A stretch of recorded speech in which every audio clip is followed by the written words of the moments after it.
Connected ഈ യാത്രയിലെ ഈ ഒരിടം ഇത് കുറച്ച് വ്യത്യസ്തമാണ്.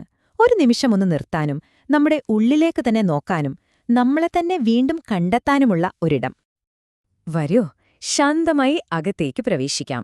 തുറന്ന മനസ്സോടെ ഈ അനുഭവത്തിലേക്ക് നമുക്ക് ചേരാം. നമ്മുടെ പുറത്തുള്ള ബഹളമൊക്കെ അതൊക്കെ അവിടെ നിൽക്കട്ടെ. ഒരു ദീർഘശ്വാസമെടുക്കാം. എന്നിട്ട് വളരെ പതുക്കെ നമ്മുടെ ഉള്ളിലേക്കൊരു യാത്ര തുടങ്ങാം, അല്ലേ? നിങ്ങളിപ്പോ നിൽക്കുന്ന ഈ ഒരിടം ശ്രദ്ധിച്ചോ? ഇതിന് അതിരുകളൊന്നുമില്ല, ചുമരുകളില്ല. ഇവിടെ നിങ്ങളും പിന്നെ നിങ്ങളുടെ ഓർമ്മകളും മാത്രം. ഇതൊരു പുനർജന്മം പോലെയാണ്. നമ്മൾ അമ്മയുടെ ഗർഭപാത്രത്തിൽ നിന്നും ഈ ലോകത്തേക്ക് വന്നതുപോലെ ഇപ്പോൾ നമ്മൾ ഈ ലോകത്തു നിന്നും അനന്തമായ മറ്റൊരനുഭവത്തിലേക്ക് ഉണരുകയാണ്. ഇതൊരു അവസാനമല്ല, ഒരു പുതിയ തുടക്കമാണ്.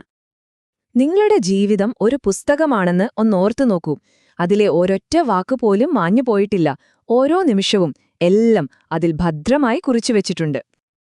ആ പുസ്തകത്തിന്റെ താളുകൾ എന്താണെന്നറിയോ? അത് നിങ്ങൾ തന്നെയാണ്.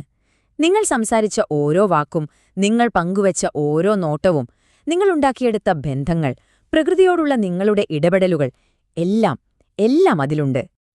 ഇപ്പോൾ ആ പുസ്തകം ഒന്ന് വായിച്ചു നോക്കാനുള്ള സമയമായി. പേടിക്കേണ്ട, ഇത് സ്വയം അറിയാനും മനസ്സിലാക്കാനുമാണ്. ഒരു ദൈവീക വചനം ഓർമ്മിപ്പിക്കുന്നതുപോലെ, നീ നിന്റെ പുസ്തകം വായിക്കുക, ഇന്ന് നിന്റെ കണക്ക് നോക്കാൻ നീ തന്നെ മതി. പക്ഷെ ഒന്നോർക്കണം, ഇതൊരു വിധി പറച്ചിലല്ല, ഒന്നിന്റെയും അവസാനവുമല്ല. നിങ്ങൾ നടന്ന വഴികളിലേക്ക് സ്നേഹത്തോടെ ഒന്ന് തിരിഞ്ഞു നോക്കാൻ, ഒരു പുതിയ തിരിച്ചറിവിലേക്കെത്താൻ, അത്രമാത്രം.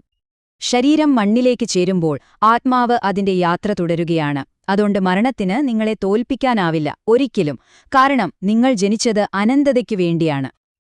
ഈയൊരു അനുഭവത്തിൽ നിന്ന് നമുക്ക് പതിയെ പുറത്തേക്ക് വരാം. ഇവിടെ നിന്ന് കിട്ടിയ ഓർമ്മകളും ചിന്തകളുമെല്ലാം അത് നിങ്ങളുടെ ഉള്ളിൽ ഒരു പ്രകാശമായി എപ്പോഴും കൂടെയുണ്ടാവും. അപ്പോ ഈ യാത്ര നിങ്ങളുടെ ഉള്ളിൽ എന്തൊക്കെയാണ് ഉണർത്തിയത്? ഒരു നിമിഷം കണ്ണടച്ച് നിങ്ങളുടെ ഹൃദയം പറയുന്നത് എന്താണെന്ന് കേൾക്കാം. എന്നിട്ട് ആ ഓർമ്മകളുമായി നമുക്ക് അടുത്ത അനുഭവത്തിലേക്ക് നടക്കാം.